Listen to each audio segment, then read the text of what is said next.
2024 সালের 5 আগস্ট ঘড়ির কাঁটার সাথে পাল্লা দিয়ে বদলে যাচ্ছিল বাংলাদেশের ইতিহাস। ছাত্র জনতার গণ অভ্যুত্থানে তোপের মুখে পড়ে সেদিন ভারতে পালিয়ে যান সাবেক প্রধানমন্ত্রী শেখ হাসিনা। কিন্তু পালিয়ে যাওয়ার আগে বেশ নাটকীয়তা চলে বঙ্গভবনে। পর্দার অন্তরালে সেখানে কি ঘটেছিল সেদিন, বিস্তারিত ডেস্ক রিপোর্টে। 5 আগস্ট 2024 বাংলাদেশের ইতিহাসে এক অবিস্মরণীয় দিন। দীর্ঘ 15 বছরের শাসনের অবসান ঘটিয়ে তৎকালীন প্রধানমন্ত্রী শেখ হাসিনার পদত্যাগ ও দেশত্যাগের সেই নাটকীয় মুহূর্তগুলো ঠিক কেমন ছিল। সম্প্রতি বেসরকারি এক গণমাধ্যমকে দেওয়া এক বিশেষ সাক্ষাৎকারে সেই ঝোড়ো সময়ের স্মৃতিচারণা করেছেন রাষ্ট্রপতি মোহাম্মদ শাহাবুদ্দিন। সম্প্রতি এক গণমাধ্যমে তার বয়ানে উঠে এসেছে বঙ্গভবনের ভেতরে ঘটে যাওয়া সেই রুদ্ধশ্বাস কয়েক ঘণ্টার অজানা গল্প।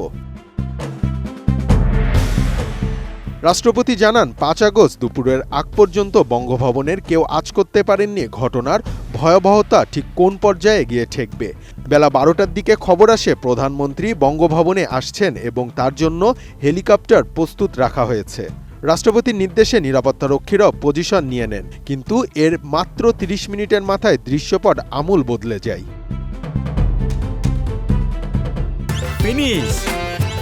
আসলে একটা জিনিস সস্তায় বস্তাপতা জিনিস স্পার্টা চিনে ফিনিশ।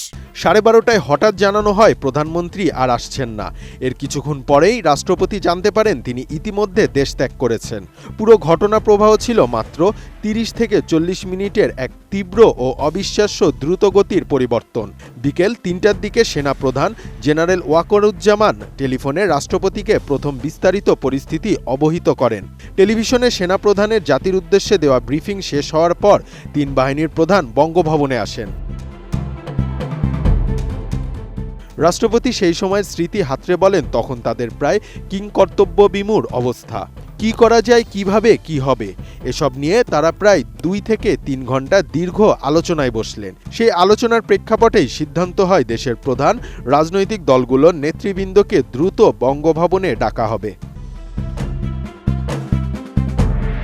সেনা সদরের রাজনৈতিক নেতৃবৃন্দ ও বৈষম্য বিরোধী ছাত্র আন্দোলনের প্রতিনিধিদের সাথে প্রাথমিক আলোচনার পর তারা সবাই পুনরায় বঙ্গভবনের রাষ্ট্রপতির সভাপতিত্বে এক যৌথ বৈঠকে বসেন।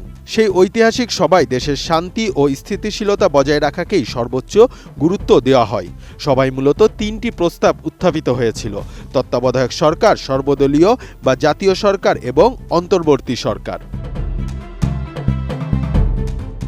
তত্ত্বাবধায়ক সরকারের ধারণা 1/11-এর স্মৃতি মনে করিয়ে দেয়, আবার সর্বদলীয় সরকার দীর্ঘমেয়াদী হওয়ার আশঙ্কা থাকে। তাই নানা দিক বিবেচনা করে বিজ্ঞ রাজনীতিবিদরা অন্তর্বর্তী সরকার গঠনের বিষয়ে একমত হন। সবশেষে সিদ্ধান্ত হয় সেনাবাহিনী ও রাজনৈতিক নেতৃবৃন্দ মিলে আলাপ আলোচনার মাধ্যমে নতুন সরকারের গঠন প্রণালী ঠিক করবেন। বৈঠকের অগ্রগতি সম্পর্কে অধ্যাপক আসিফ নজরুল সাংবাদিকদের ব্রিফ করেন এবং রাত 11টার সময় রাষ্ট্রপতি জাতির উদ্দেশ্যে ভাষণ দিয়ে দেশকে নতুন আগামীর পথ দেখান। Desk report, ATN news.